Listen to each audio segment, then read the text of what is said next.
Para continuar con la mesa de reflexión, se platicará sobre los plazos de conservación de datos personales sensibles en los archivos de concentración, para lo cual cedo el uso a la palabra al licenciado Francisco Gonzalo Tapia Gutiérrez, comisionado del Instituto de Transparencia, Acceso a la Información y Protección de Datos Personales del Estado de Guerrero, para que nos presente a los ponentes. Buenas tardes a todos.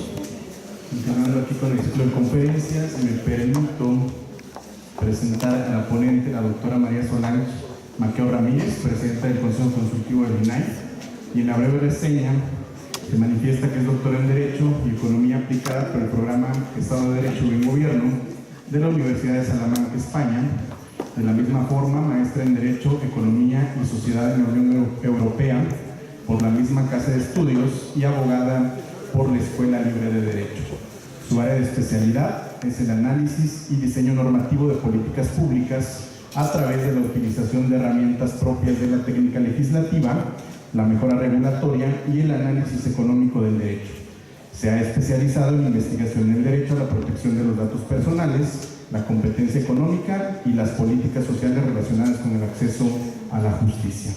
Es autora y coautora de más de 25 publicaciones y expositora en conferencias nacionales e internacionales, así como presidenta del Consejo Consultivo del INAI, como lo había comentado. Sin más preámbulo, le cedo la palabra.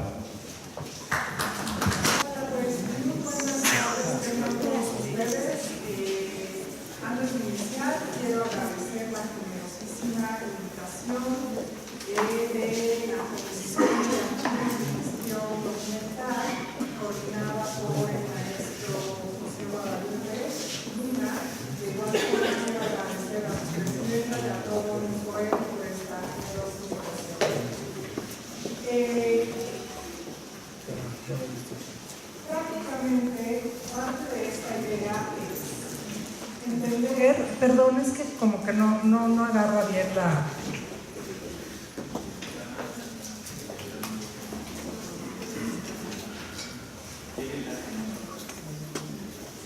Avanzo, pero no retrocedo.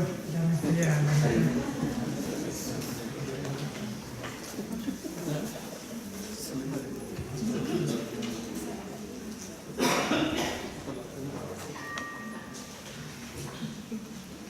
Bueno, aquí no me voy a detener mayormente, ya se comentó mucho. La Ley General de Archivos responde de alguna manera a este impulso que trajo la reforma constitucional del 2014, que esta reforma, por cierto, denominada en materia de transparencia.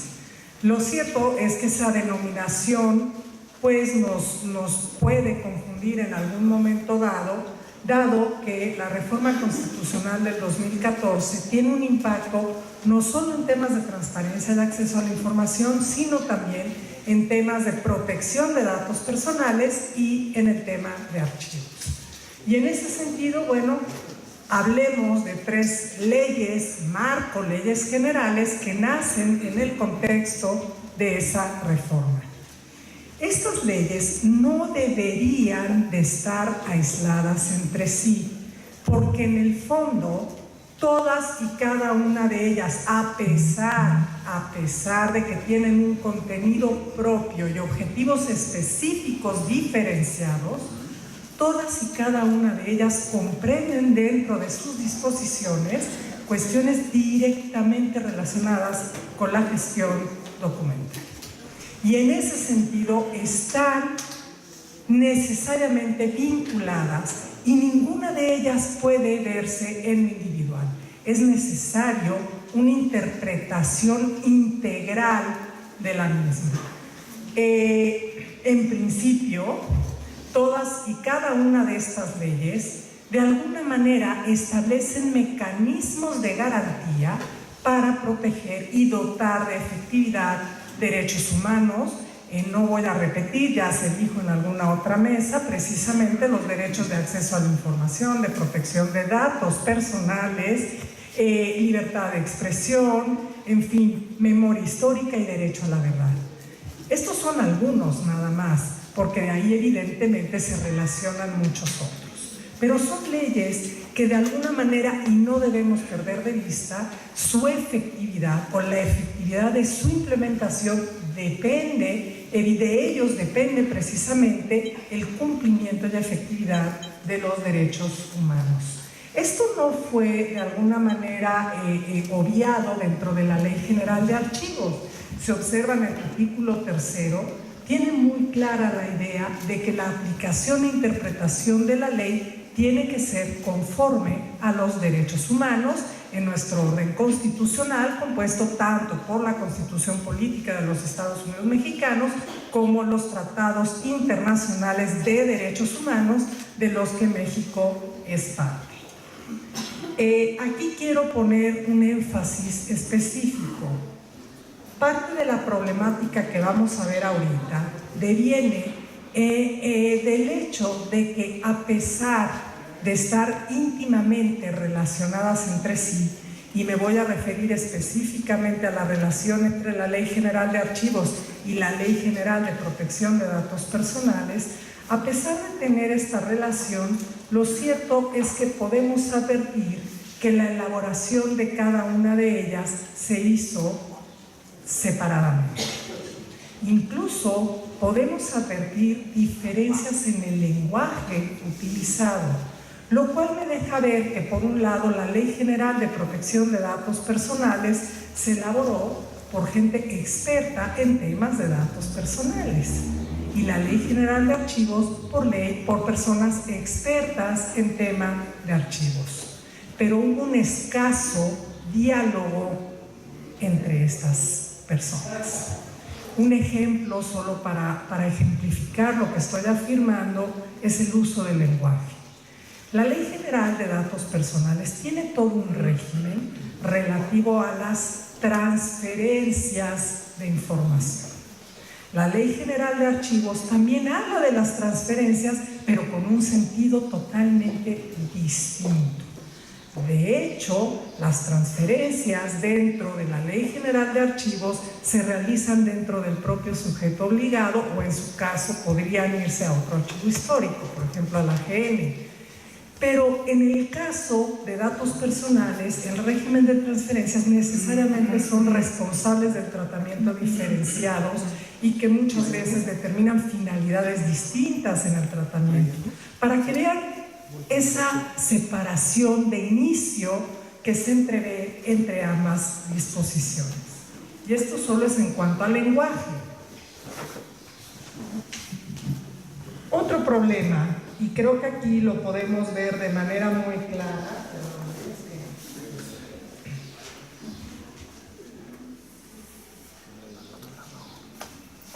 un ejemplo histórico y los objetivos que se persiguen. Creo que la mesa anterior a mí me deja muy claro, y lo comparto, lo entiendo, la preocupación, por ejemplo, de los historiadores y la posible destrucción de documentos que construyen nuestra memoria, que constituyen nuestro patrimonio. La lógica, en ese sentido positivo del que se hablaba, es de conservación de la información. La lógica en datos personales es totalmente la opuesta. La lógica en datos personales es: el gobierno no tiene por qué acaparar la información de sus ciudadanos. El gobierno no tiene por qué tener toda esa información de parte de nosotros. Nada más debe conservar aquello que es estrictamente necesario para el ejercicio de sus funciones. Y en ese sentido, vean, de entrada las lógicas que permean en cada uno de estos aspectos son diferentes, pero cuidado, son armonizables. Y ese es el punto delicado, y ese es el punto al que tendríamos que llegar. ¿Cómo logramos equilibrar lógicas tan distintas entre sí? Este ejemplo histórico es un caso, ya tiene varios años, que se resolvió en el 2006, ya tiene una solicitud de acceso a la información al Archivo General de la Nación, en donde lo que se le solicita es precisamente todos los expedientes relacionados con los testimonios dados por Elena Garro y Octavio Paz durante la Guerra Sucia. Estos archivos habían sido transferidos del CISEN al Archivo General de la Nación. Aquí la cuestión, evidentemente, era, ¿se puede o no dar? Cabe decir que estos testimonios contenían datos personales sensibles, y no solo de Octavio Paz o de Elena Garro, sino incluso de terceros a través de su propia narrativa. Por ejemplo, cuestiones relacionadas con preferencias sexuales, relaciones íntimas, en fin, había datos sensibles en esos testimonios. La solicitud se hizo prácticamente 3 décadas después de los hechos. Y en este sentido, la duda del Archivo General de la Nación es si debía o no dar esa información. El Archivo General niega la información por considerar que contiene datos personales sensibles. Evidentemente, el solicitante recurre a esa decisión del AGN y el entonces llamado IFAI resuelve la situación elaborando una versión pública en la cual se testan mucha de esa información personal sensible. Recuerden que la elaboración de versiones públicas ha sido uno de los instrumentos o de las herramientas más importantes de las que se valen los sujetos obligados para tratar de conciliar, por un lado, el derecho de acceso a la información y, por otro lado, el derecho a la protección de datos personales. Pero ciertamente comparto la preocupación de los historiadores, lamentablemente no lo incluye en la presentación, pero incluso en redes sociales circulan documentos históricos a los que se han tenido acceso y que vienen prácticamente todos testados. Y son documentos históricos de hace 100 años, de hace 150 años, de hace 200 años. Aquí la duda es realmente cómo debemos manejar esa situación. La Ley General de Archivos de alguna manera pretende solucionar parte de este conflicto a través de establecer plazos de conservación, diferenciar el tipo de archivos, en fin. Lo que es real, y hace un momento lo comentaba, se tomó una decisión de no establecer los plazos de conservación en su momento en la Ley General de Protección de Datos Personales, porque eso hubiera frenado la aprobación de la Ley General de Datos Personales. Por eso se empujó para el tema de archivos y vimos como el tema de plazos de conservación pues sí fue un elemento importante en los debates parlamentarios para la aprobación de la Ley General de Archivos. Estos tipos de archivos, supongo que la gran mayoría de ustedes ya están familiarizados con ellos. Quise agregar el archivo privado de interés público. Ese archivo privado de interés público también va a ser un foco de alerta en su implementación. Y ahí voy a recurrir a esa práctica, tal vez indebida, pero práctica, de acudir a una experiencia personal. Como presidenta del Consejo Consultivo del INAI, somos un órgano honorífico, no tenemos infraestructura, no recibimos recursos públicos, somos un órgano ciudadano. Sin embargo, emitimos opiniones dirigidas al INAI. Analizamos casos, debatimos el asunto y emitimos esas opiniones. Y aquí la duda surgía del hecho de preguntarnos si los archivos que vamos generando con nuestras opiniones deben ser considerados como archivos privados de interés público. Y si eso es así, también es muy delicado, porque entonces ser un miembro honorario de consejos consultivos ciertamente te genera un problema, te genera muy altos costos, y esto podría tener un efecto importante en la participación ciudadana en estos órganos consultivos. Esto no está definido y me parece que la Ley General de Archivos da una definición muy abierta que pudiera llevarse a extremos que nos metan en una situación delicada en distintos tipos de funcionamientos. En cuanto a los distintos tipos de archivo, bueno, en particular nos vamos a referir al archivo de concentración y al archivo histórico. Aquí está lo de las transferencias que les mencionaba, ¿no? Del archivo de trámite, donde de alguna manera se está operando el documento, está cumpliendo con sus finalidades primarias, etcétera, pasa al archivo de concentración y en su caso se procede a la baja documental o se remite al archivo histórico. Aquí quisiera poner énfasis, y aquí es donde nos empezamos a meter quizá en problemas con el tema de datos personales. En los archivos de concentración establecen que son de acceso restringido. De entrada volvemos a encontrarnos con una problemática en el lenguaje. ¿Qué debemos entender por acceso restringido? Nos estamos refiriendo a la clasificación de la información, nos estamos refiriendo específicamente a la propia unidad generadora de la documentación. Es donde digo, donde perdemos ese diálogo y ese entendimiento mutuo entre archivos y datos personales. El acceso restringido, dice, es de una consulta esporádica. Evidentemente va a haber controles de quién tiene acceso a esa información, pero esos controles de acceso a esa información no pueden estar totalmente separados del tema de datos personales, si es que en ese archivo constan datos personales. Por otro lado, dice que estará en el archivo de concentración. La disposición documental pues ya implica o la baja documental o la remisión o transmisión, me preferiría decir remisión, al archivo histórico. Ahora bien, los plazos de conservación. En el fondo ya muchos han tocado el tema del catálogo de disposición documental. Este es el punto toral de todo.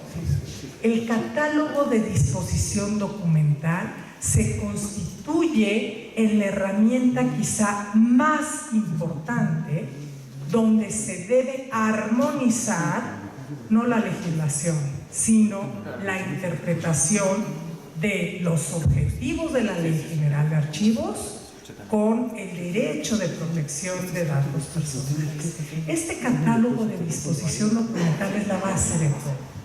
¿Por qué? Porque a partir de él se establece el valor documental. Ese valor documental es el que va a dar lugar a todo lo demás, a la vigencia documental, a los plazos de conservación y a la disposición documental. Parte del problema, y lo comparto sin lugar a dudas, es quienes elaboran el catálogo de disposición documental. Ese es el problema. Ese es el verdadero problema. De igual forma, creo que sí se debe fortalecer al Archivo General de la Nación, pero también creo que hay que fortalecer a los sujetos obligados. Ellos son los que determinan el catálogo de disposición documental y ese grupo interdisciplinario pues finalmente está compuesto por personas que trabajan en esos sujetos obligados. Tu primer punto de enfoque son los sujetos obligados. No son los órganos garantes y no es el Archivo General de la Nación. Tu fortaleza primaria, básica, tu base viene a partir de los sujetos obligados, de cómo constituyas ese grupo interdisciplinario. Y me parece, sin lugar a dudas, y aunque no sea parte de esta presentación, que el tema relacionado a el ejercicio presupuestario no puede dejar de verse. Si las unidades de transparencia, que es un tema muy trabajado, que ya tiene varios años, al que se le ha dado mucho, que las ONGs han presionado mucho por el tema de transparencia de acceso, todavía no logran una especialización muy clara por temas meramente presupuestarios, donde tu titular de la unidad de transparencia es a su vez el director jurídico del área y es a su vez el encargado de hacer no sé qué. Y en ese sentido no hay, es una persona bajo muchas áreas. Ese es un problema muy serio. Y a eso le agregamos la movilidad laboral. ¿Qué quiere decir esto? La ausencia del servicio profesional de carrera. Si no hay servicio profesional de carrera en estas instituciones, todo lo que estemos construyendo lo estamos construyendo en el aire, porque tus capacitaciones van a tener una vigencia de unos meses. Cambian las personas y tienes que empezar de cero. Es bien problemático esto y creo que esa es la base, digamos, de parte de la implementación de toda esta normatividad. En cuanto a plazos de conservación, la Ley General de Archivos no te establece un plazo de conservación específico, salvo el caso que veremos más adelante, salvo una excepción, no te establece un plazo específico, te dice, no podrá permanecer la información o conservarse la información por más de 25 años, a menos, evidentemente, que tenga una conservación permanente dado el valor documental histórico del documento. El problema entonces tampoco está resuelto. ¿Cómo establecemos plazos de conservación de esos documentos dependiendo de las finalidades y la naturaleza de los mismos? No es lo mismo el plazo de conservación de un expediente clínico al plazo de conservación de un expediente académico o al plazo de conservación de un beneficiario de un programa social. Tienen finalidades bien distintas y fijarla, en algunos casos la ley específica de la materia te puede orientar, en otros casos la ley no dice nada. ¿Cómo fijas plazos de conservación específicos dependiendo del tipo de documentación?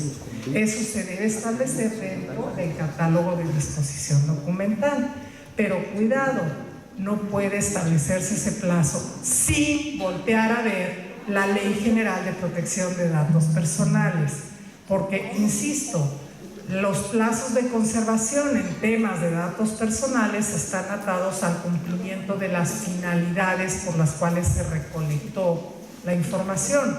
Una vez concluida esa finalidad, ya no tendría por qué conservarse esa información, a menos, insisto, que tenga un valor documental que amerite esa conservación permanente. Ahora, el otro plazo, que entiendo eso es parte de lo que nos reúne aquí, es el tema del plazo de los 70 años. Ahí sí, la Ley General de Archivos establece que cuando un documento en archivo, un documento contiene información personal o datos personales sensibles, no pasarán al archivo histórico hasta después de 70 años, de tal manera que siga siendo con acceso restringido. Esa es la idea finalmente de establecer este plazo de los 70 años. ¿Por qué? Porque una vez que pasan al archivo histórico, se entiende que ya es fuente de acceso público, y este es el quid del asunto.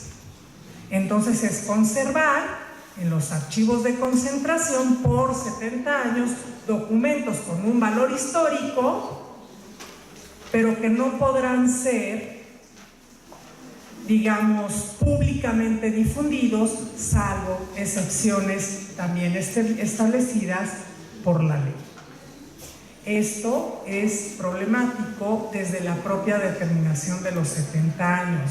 Los 70 años se buscó una edad, un periodo de tiempo que fuera un poco acorde, ¿no?, con la vida de las personas, básicamente. Esa es parte de la idea de por qué los 70 años.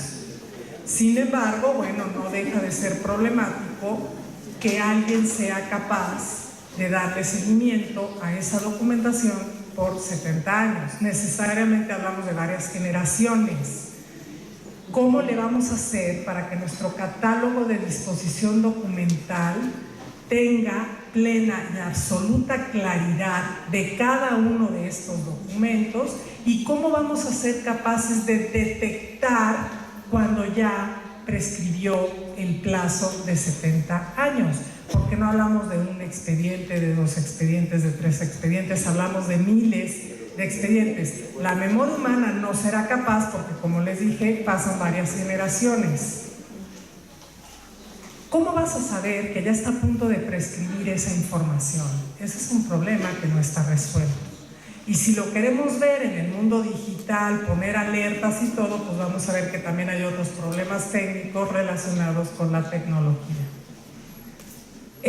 A esto le añadimos el problema que implica que los archivos de concentración cumplan con las características físicas y técnicas necesarias para poder de alguna manera conservar de manera adecuada, preservar esa información histórica. Es un problema serio. Si actualmente no somos capaces de conservar los expedientes de trámite, ya quiero ver que vamos a ser capaces en archivos de concentración no especializados de esta situación.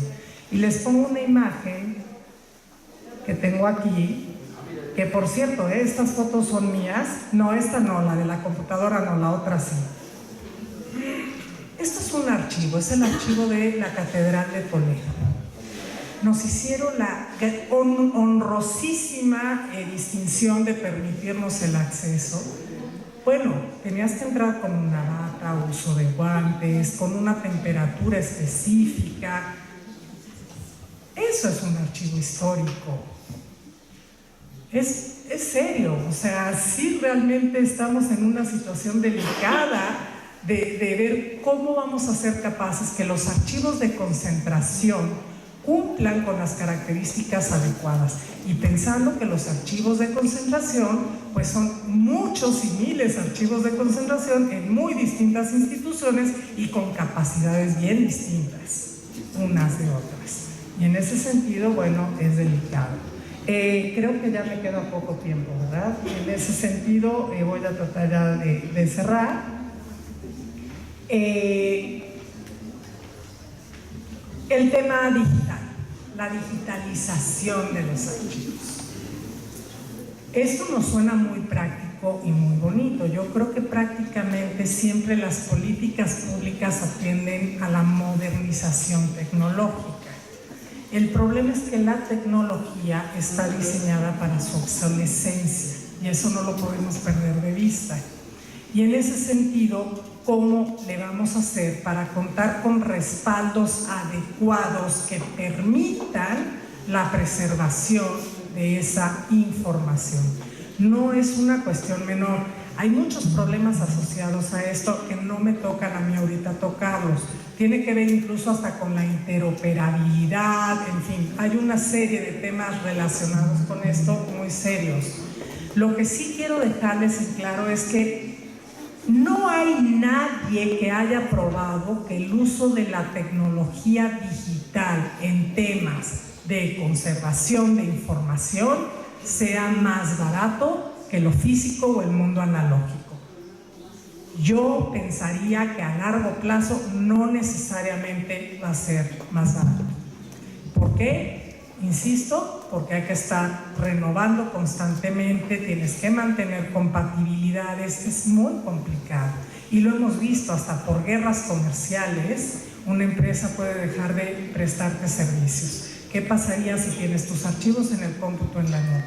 En fin, son temas que no hay que soslayar, que hay que trabajar en ellos, pero también hay que ser conscientes de cuál es nuestra realidad y tratar de trabajar con esa realidad. Creo que es muy positivo siempre pensar que tienen que ser personas altamente especializadas, técnicas, con estudios de maestrías, diplomados, doctorados en materia archivística.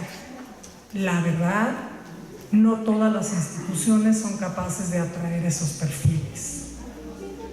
Sí creo que un grupo colaborativo, técnico, es esencial.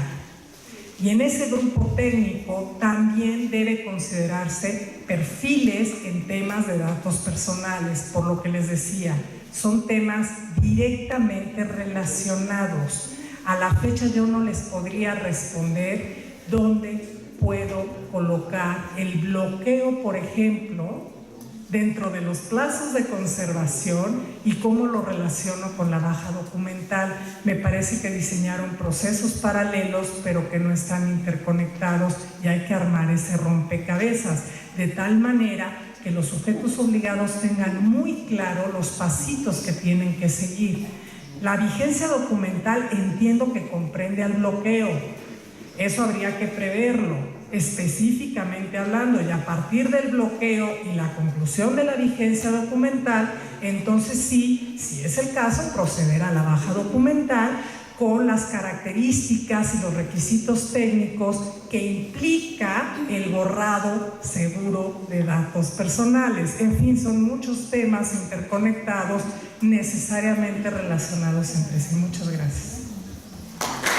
Después de haber escuchado a la doctora Solange, que terminó muy a tiempo, parece que si lo hubiera medido exactamente, damos la continuación a la conferencia con el maestro Javier Martínez Cruz, quien es comisionado del INPOEM y coordinador de la Comisión de Protección de Datos Personales del Sistema Nacional de Transparencia. En su breve reseña, él es maestro en Administración y Políticas Públicas por el Centro de Investigación y Docencia Económicas, maestro en Derecho Constitucional y Amparo por la Barra Nacional de Abogados, licenciado en Administración por la Universidad Autónoma Metropolitana y candidato a doctor en Gestión Estratégica y Políticas de Desarrollo por la Universidad Anáhuac.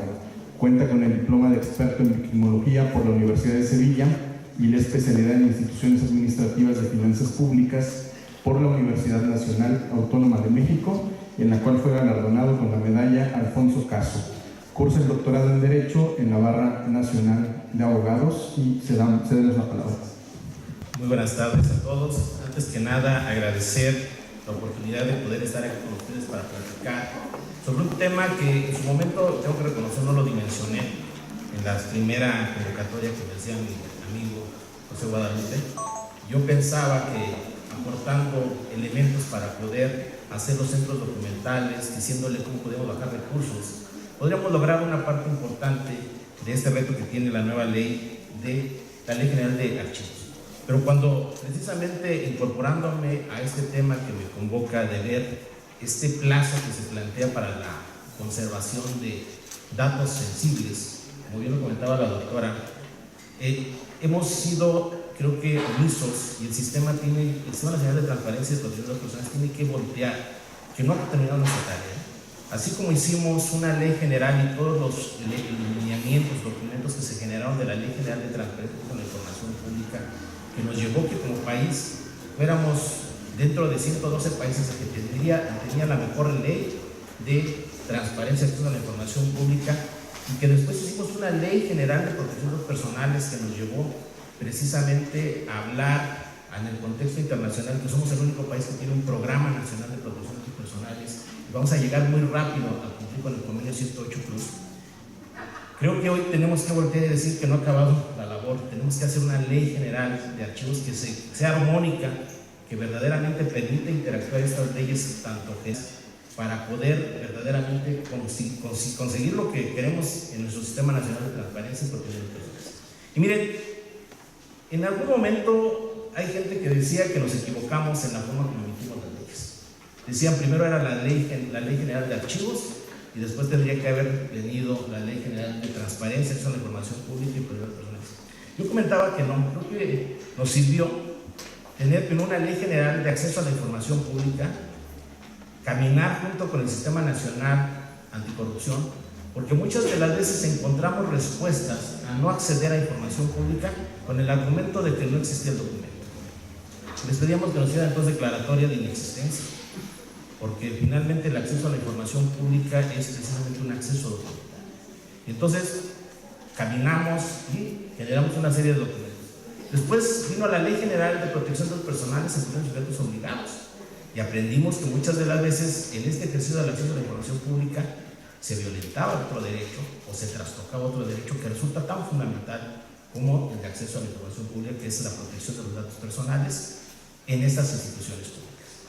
Finalmente cerramos este triángulo y vino esta Ley General de Archivos. Una Ley General de Archivos que nos permitía entonces sí garantizar una plena rendición de cuentas en un estado democrático y en un estado de derecho.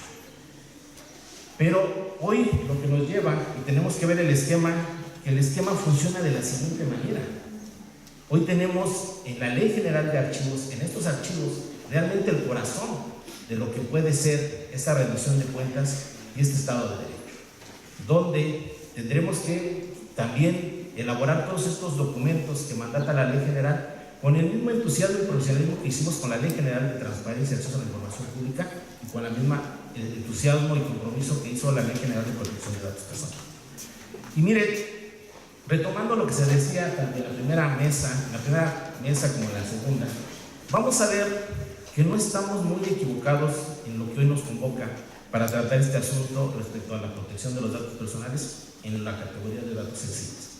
El artículo primero nos mandata muy claramente cuál es la razón de ser de esta ley general. El artículo tercero nos habla de lo que hace rato comentaba muy bien el doctor Carbonell. Estamos hablando de este interés público, el principio pro persona, y que estamos hablando de derechos fundamentales.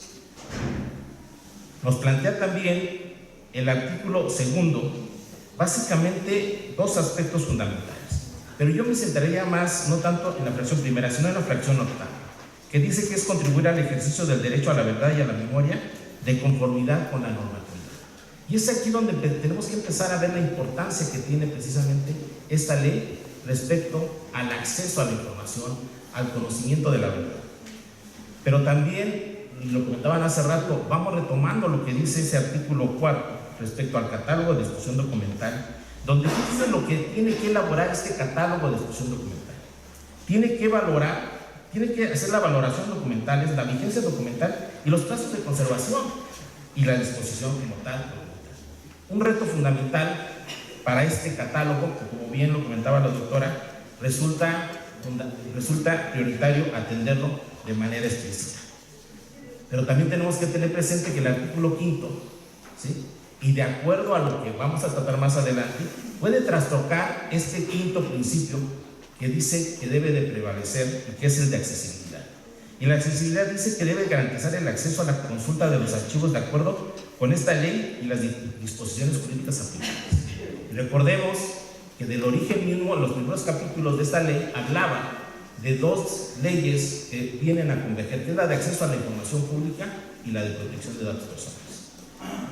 Y entonces, si entremos a lo que tenemos que hablar en materia de conservación de documentos históricos donde hay datos personales.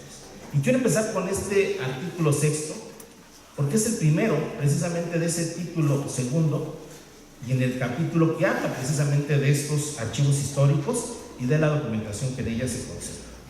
Y aquí nos hace énfasis al tema de lo que tiene que tratarse respecto a la accesibilidad, pero relacionado precisamente con la transparencia y el acceso a la información pública y la protección de los datos personales. Es decir, este artículo sexto nos está diciendo que estos dos derechos fundamentales van a converger precisamente en estos archivos históricos. Y yo, para poder llegar a la tesis que quiero plantearles al final, quiero plantearles precisamente cómo podemos empezar a valorar estos derechos fundamentales que se hacen presente dentro de este artículo sexto. Primero conocimos precisamente esa pirámide jerárquica de Kelsen. Después aprendimos o nos dijeron que había un bloque de constitucionalidad, ¿sí?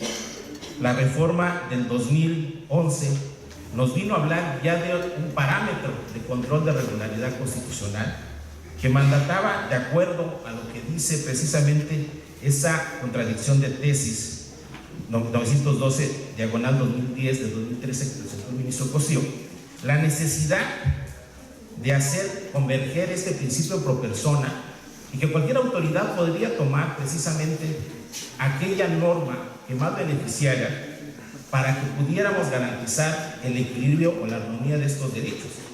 Creo que este acoreco nos permitiría en algún momento dado empezar a ver qué tenemos que hacer ante la presencia de lo que dice este título segundo de la gestión documental y administración de archivos, este capítulo octavo que habla de los archivos históricos y sus documentos, donde desde el artículo 32 nos empieza a hablar de la importancia de estos archivos históricos, donde el conflicto lo empezamos a ver en este artículo 36, donde dice que los documentos contenidos en los archivos históricos son fuentes de acceso público una vez que haya concluido la vigencia documental y autorizada la transferencia secundaria a un archivo histórico.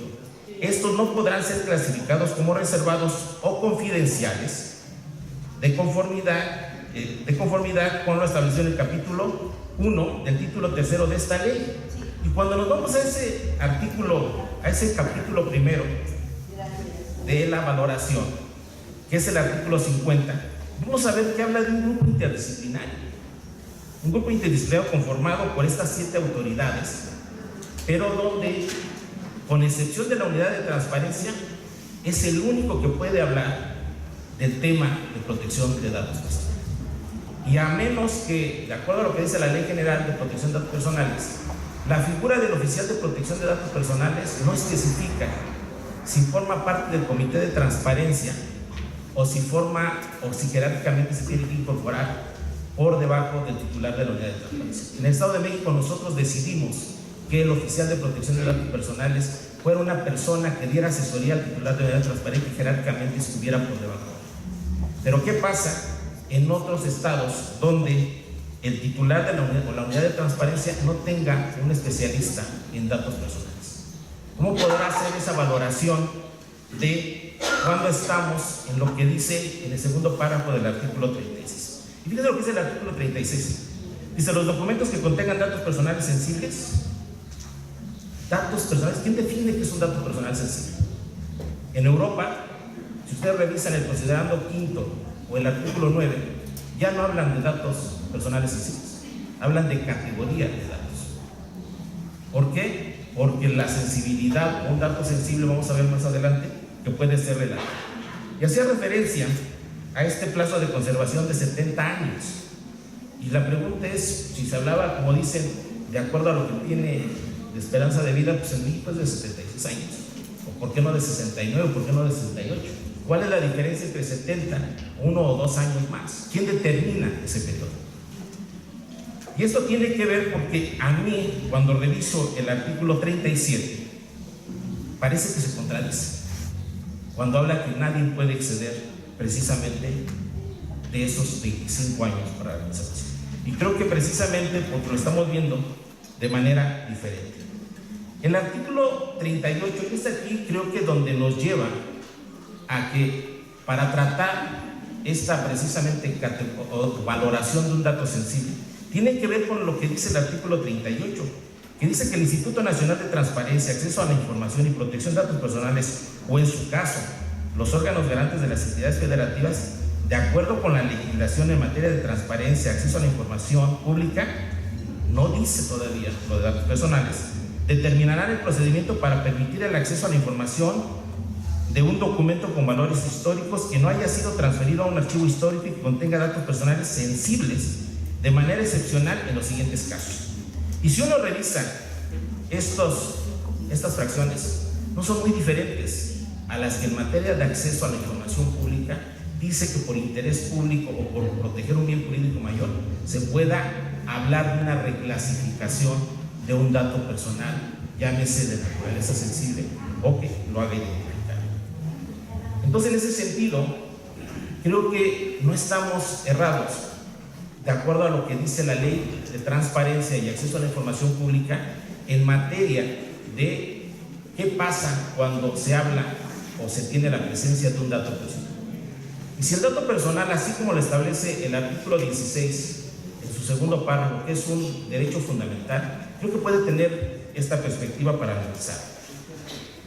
Ahora bien, recordemos que la reforma del 7 de febrero del 2014 venía ya como antecedentes reformas importantes como la del 2007, donde precisamente se reformó este artículo sexto, y donde se hablaba del principio de máxima publicidad en materia de información pública, pero decía con dos restricciones que podían hacerse presentes: que ante el riesgo de un bien jurídico mayor se hiciera una reserva de la información, o bien ante la presencia de datos personales se hiciera una versión, una clasificación de la información como confidencial.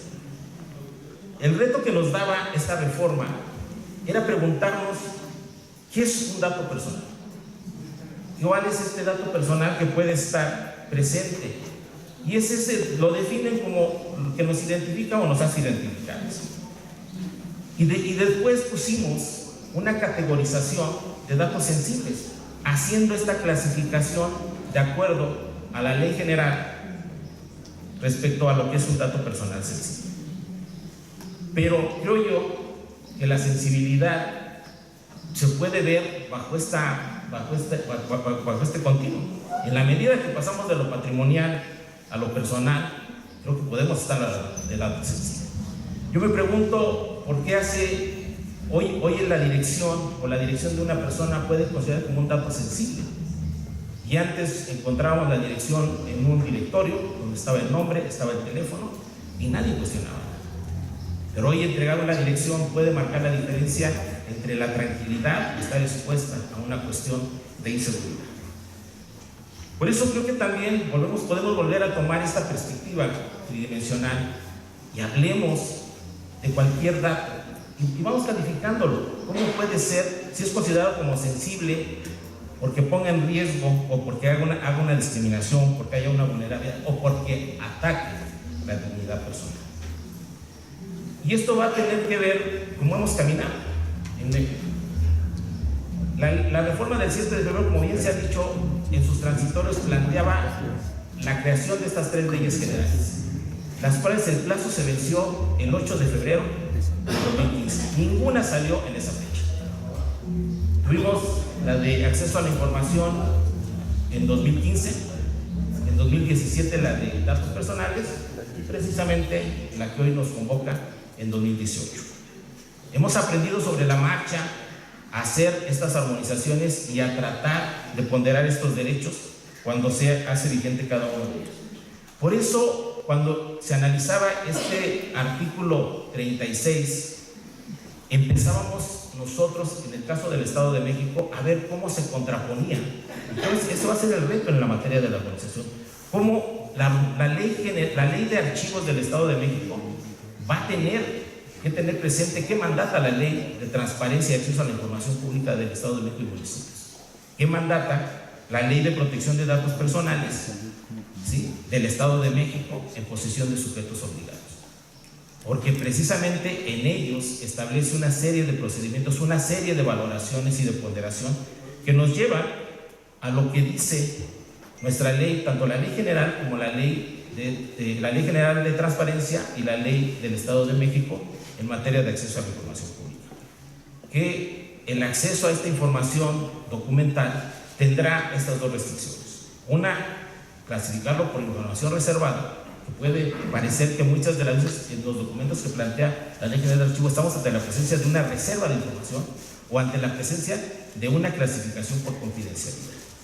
Y miren, las excepciones o las justificaciones cuando se plantea que se puede abatir la reserva o se puede abatir la clasificación por confidencialidad es muy parecida también a las causas que plantea la Ley General de Archivos. ¿Por qué razón? Porque decidimos tomar un mecanismo de ponderación a través del principio de proporcionalidad, donde nos dicen que precisamente para hacer valer este interés público hay que hacer una prueba de interés público, donde tendremos que cumplir con las 3 pruebas que mandata esta prueba de interés público de idoneidad, de necesidad y de proporcionalidad en sentido estricto. Y entonces creo que estaremos siempre, cuando se hable de esta información o de datos personales, ante la valoración de estas pruebas, que estamos ante el ejercicio de esos derechos que están presentes en cualquiera de estas leyes y donde tendremos que hacer esta valoración desde el enfoque de la prueba de interés público o la prueba de daño. Los principios que rigen a uno y otro, pues bien nos permiten identificar que estamos hablando o del principio de máxima publicidad en acceso a la información pública o en el principio de máxima publicidad en materia de protección de datos personales. Y el reto que tendremos es precisamente empezar a crear estos parámetros para hacer estas correctas pruebas y hacer esta armonía de derechos que son vigentes y son las partes. Yo termino básicamente con esta propuesta. Creo que tenemos a dos gigantes que nos han entregado en su momento diferentes alternativas. Robert Alexis con el principio de proporcionalidad. La semana pasada estuvo en Tlaxcala, tuvimos la oportunidad de acercarnos con él y decirle que México es el único país en donde en 33 ordenamientos, la ley general y las 32 leyes estatales, está su principio de proporcionalidad. Y en el caso de Ronald Working, creo que podríamos hacer una valoración de esos casos difíciles a través de la ponderación, sobre todo para pruebas de edad. Muchas gracias. Después de haber escuchado a ambos ponentes, corresponde dar la participación a los asistentes. Pregunto si hay a su vez interrogantes.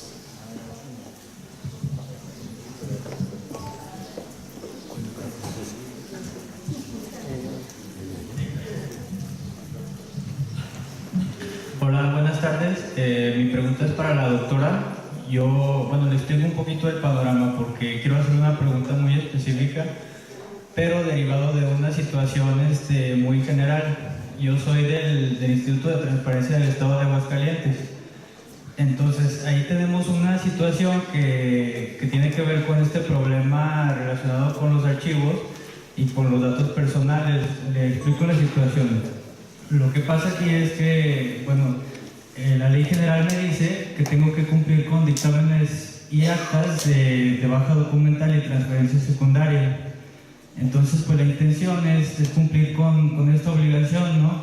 Pero ya dentro de la práctica me topo con que, por ejemplo, quiero cumplir con esta obligación, pero el instituto fijó por medio de su grupo interdisciplinario plazos, no plazos de conservación. Entonces, de acuerdo a los plazos que fijó el instituto, pues yo tengo documentos que ya son parte, de acuerdo a esos plazos, del archivo histórico del instituto. Sin embargo, dentro de esos archivos que se pretenden dar de baja, una sugerencia era si se podían dar, por ejemplo, de baja listas de capacitaciones de años ya anteriores, de capacitaciones que se daban a niños. ¿Por qué darlas de baja? Pues porque no podría ser como de interés público el nombre de estos niños. O sea, sí se plasmaba, por ejemplo, en el informe anual que se habían dado capacitaciones y se plasmaba ahí una estadística de esa capacitación, pero porque un ciudadano pediría esta información específicamente de los nombres de niños. Entonces, mi pregunta específica, ya explicado el contexto, es: ¿qué me sugeriría usted, doctora? ¿Tratar de dar de baja estos documentos o conservarlos bajo alguna justificación que usted considere la más apropiada? Gracias.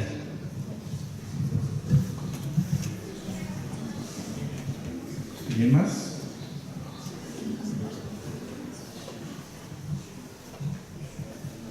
¿No? Cedemos el uso de la palabra a la doctora. Bueno, déjame ver si realmente entendí bien tu pregunta. En principio el instituto tiene plazos de conservación para esos expedientes. Fijó plazos de conservación, ya prescribieron esos plazos de conservación. Habría que darlos de baja. Lo sesionaron anteriormente. Lo sesionaron para ordenar ya la baja documental. Sesionaron los plazos de conservación. Ok. ¿De cuántos son los plazos de conservación? El archivo histórico, acordado en esos plazos de conservación, el instituto pues no tiene tanto tiempo que apareció. El instituto se inauguró en el 2007. Entonces, en el instituto lo que está establecido como un archivo histórico son los documentos del 2009 hacia abajo al 2007. Esos son los considerados en el instituto, de acuerdo a las sesiones que hubo anteriormente, archivos históricos. No, la verdad no estoy entendiendo la pregunta por lo siguiente, porque si son archivos históricos, a lo mejor ahí hay una confusión probablemente del lenguaje, porque el archivo histórico no tiene plazos de conservación, de hecho esa es su característica.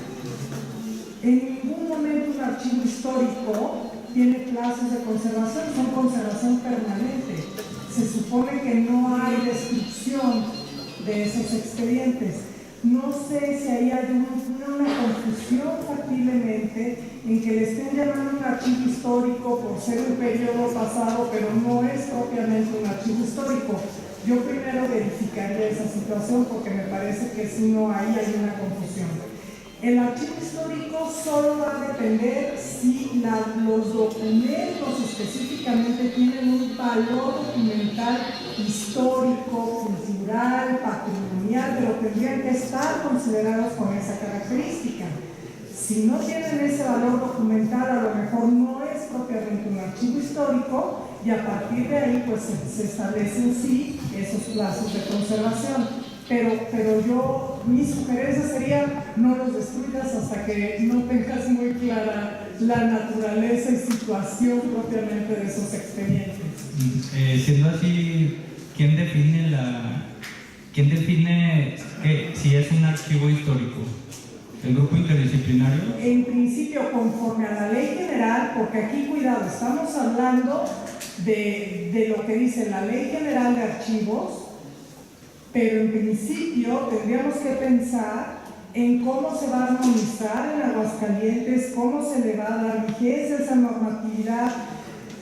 Supongo que ahorita se siguen rigiendo conforme a la, no seguro, se siguen rigiendo conforme a la normatividad anterior, y en ese sentido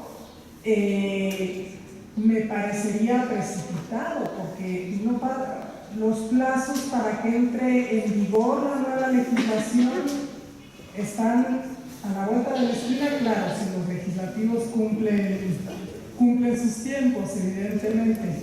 Y en ese sentido, bueno, habría que verlo conforme a la normatividad actual vigente o la que viene para esos efectos. Porque conforme a esta Ley General de Archivos, sí, efectivamente, y ahí sí tendría que estar armonizado en ese sentido para cada entidad federativa, tendría que determinarse los plazos de conservación, tanto por quien tiene la responsabilidad, que es propiamente el sujeto privado en la participación y determinación directa de las unidades productoras de la información, como los grupos interdisciplinarios. Muchas gracias. No el instituto propiamente. Y aprovecho rápidamente algo que se me fue de la presentación y que sí quiero dejar en claro porque me parece que luego ahí hay confusión. Los archivos históricos son fuentes de acceso público. El que sean fuentes de acceso público no los exime de la responsabilidad de ser considerados dentro del marco del tratamiento de datos personales. Ahí suele haber esa confusión. ¿Eso que implica? Que los archivos históricos implican también un tratamiento de datos personales, aunque sean de acceso público. Y eso es muy importante tenerlo claro. Y la ley no te da plazos, que eso también es algo que podría yo sugerir para efectos de la armonización. ¿En qué momento un archivo histórico deja realmente de ser considerado bajo el régimen de protección de datos personales? O podemos hablar de 200 años y sigue bajo este régimen de protección de datos personales. Creo que ahí sería bueno que tomaran en consideración eso. Bueno, doy el brief y cierras con eso sobre personas fallecidas. Y un punto también importante,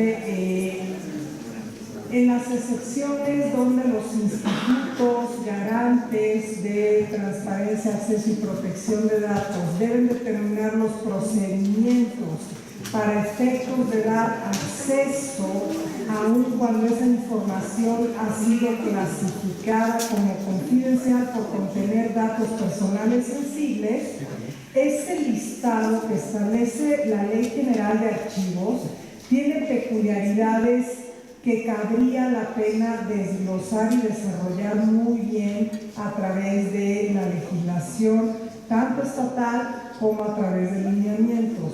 Y un ejemplo es muy claro que para mí es muy problemático. Cuando te donde establece que cuando son datos sensibles, estos institutos pueden establecer accesos a esa información para familiares directos o biógrafos autorizados. Creo que lo de biógrafos autorizados, esa autorización debería subsumir el consentimiento. Sin embargo, lo de familiares sí me genera un problema.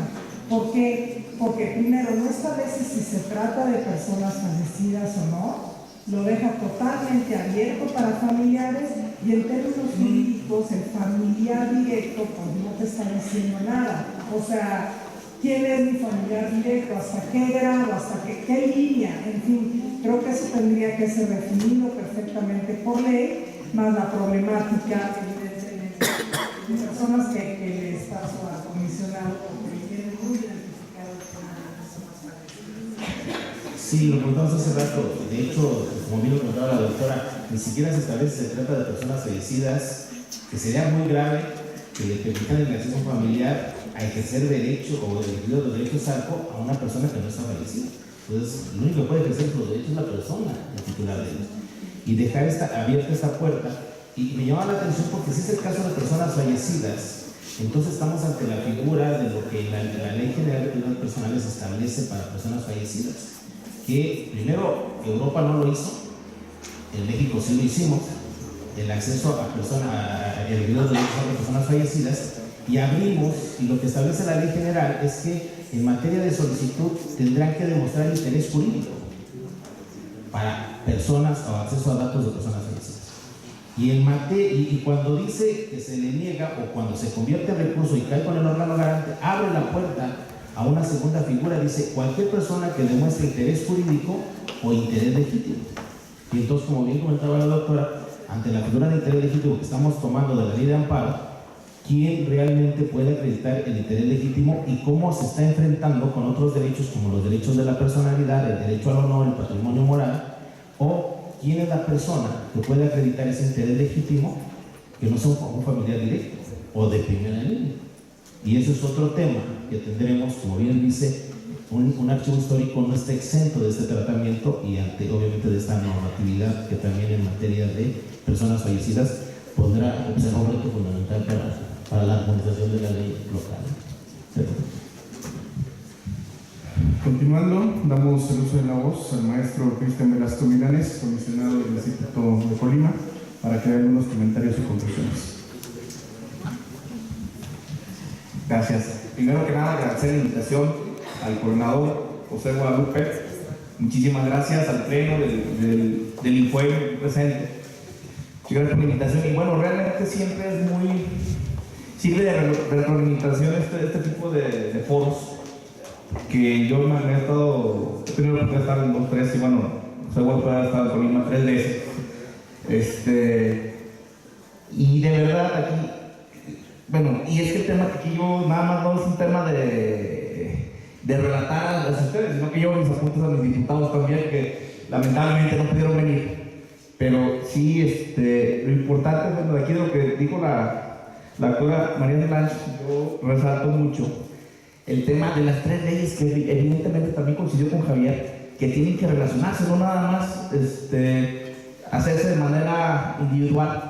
Porque sí, el tema del lenguaje, como usted lo dice, sí nos da, o le da, bueno, nos da como comisionado, pero además a la ciudadanía, a lo mejor otro tipo de visión de una ley, luego de otra. El tema de la transferencia que usted dijo, se me hace muy importante que podamos definirlo en esta ley, o sea, en las leyes estatales. El tema también de los plazos no definen los plazos de conservación, los plazos de conservación, archivos privados de interés público, este es un tema bastante importante también. Y resalto mucho el tema del catálogo de difusión documental, que evidentemente, bueno, ahí sí es la base de todo esto. Y creo que, como bien lo dijo la doctora, tenemos que enfocarnos en los sujetos obligados, porque ahí ellos van a dar la pauta del valor documental que se les va a entregar, las obligaciones que realizan porque se tienen que fortalecer y bueno, los archivos históricos, esto que mencionó ahorita, también en cuanto que no están exentos del tratamiento de datos personales, no por ser históricos, sino que tienen que darse también ahí las pruebas de interés público, como bien lo dijo Javier también, y los plazos de anuncios a las leyes. Javier, en lo que va de Javier, en lo que le toca a Javier, perdón, dice la necesidad de crear lineamientos, tal como se hizo en las otras dos leyes generales, que fue la Ley de Transparencia, Ley General de Transparencia de Información Pública y Ley General de Protección de Datos Personales. Sí es importante también trabajar en ello y no nada más dejar en el tema de se armoniza la ley general en los estados y así hay que hacer lineamientos, porque evidentemente aquí surgieron muchas dudas y si no se pueden dejar al aire. Y bueno, el tema de accesibilidad es muy importante también, y también resaltó el tema del grupo interdisciplinario que es fundamental, que se clarifiquen todo lo que ellos deben de darle valor. Y bueno, creo que eso es de mi parte es todo, y agradezco mucho la invitación. Muchísimas gracias.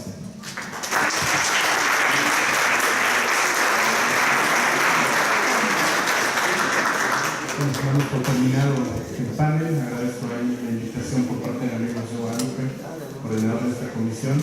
Yo también vine como un alumno más en algunas cosas. Guerrero es una de las entidades un poco atrasadas en el tópico y estamos tratando de involucrarnos en esta cuestión. Gracias y estamos por concluir.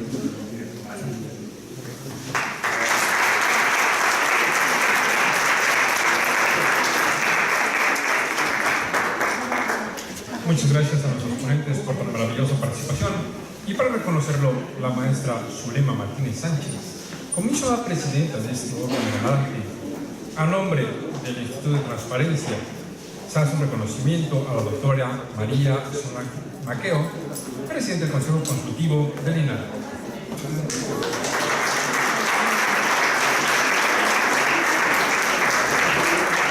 Asimismo, agradecemos la participación del maestro Javier Martínez Cruz.